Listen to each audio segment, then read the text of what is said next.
Hi, this is James from tracyandmac.co.uk, and I'm here with the HTC HD2 and the HTC HD Mini. And hopefully you've seen my review of the HD Mini up here on tracyandmac.co.uk in the last couple of days. If you've read the review, you would have seen that I mentioned there's a few changes or differences between the two devices, even though the HD Mini is the HD2's little brother.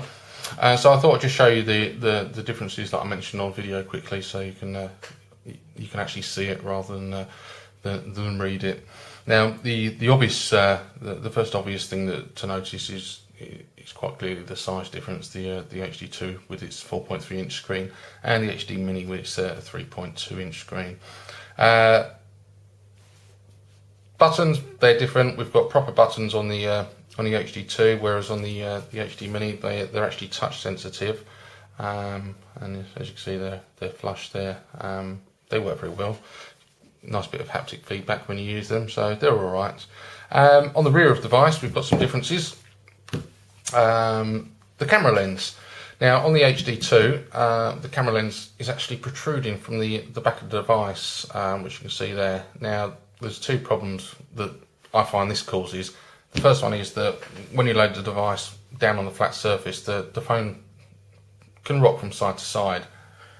Not the end of the world, but what potentially could be the end of the world is because the camera lens is actually touching the flat surface. I think it's susceptible to getting scratched, which is a bit of a shame. But on the HD Mini they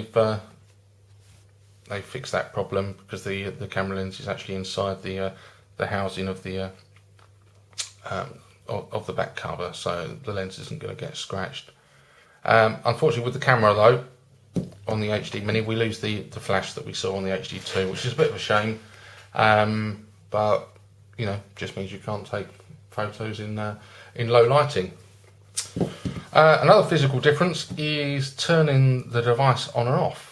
Now on the HD2, to turn the device on, we use the buttons at the bottom, but because we've only got the touch sensitive ones on the HD Mini, we've now got a button on the top of the device, which is historically the way that we've turned on HTC devices in the past. Things like the Touch Pro 2 and the Touch HD, they all had a hardware key on the top.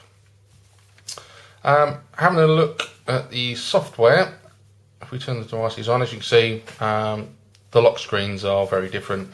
The HD2 has got the sort of traditional Windows Mobile 6.5 lock screen that you slide from side to side, and the HD Mini has got this new one that you sort of scroll down, which is a bit more like the Android devices of recent times.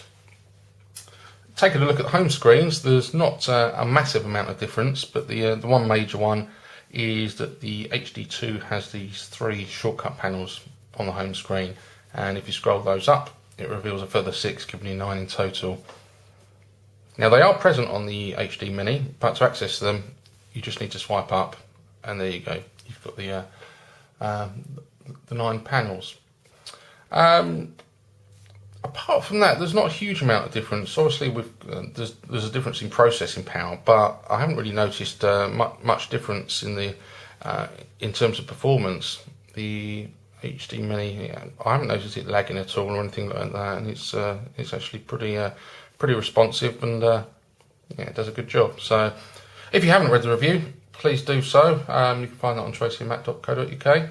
And if I do discover any differences that I've somehow missed, we'll bring you a further video.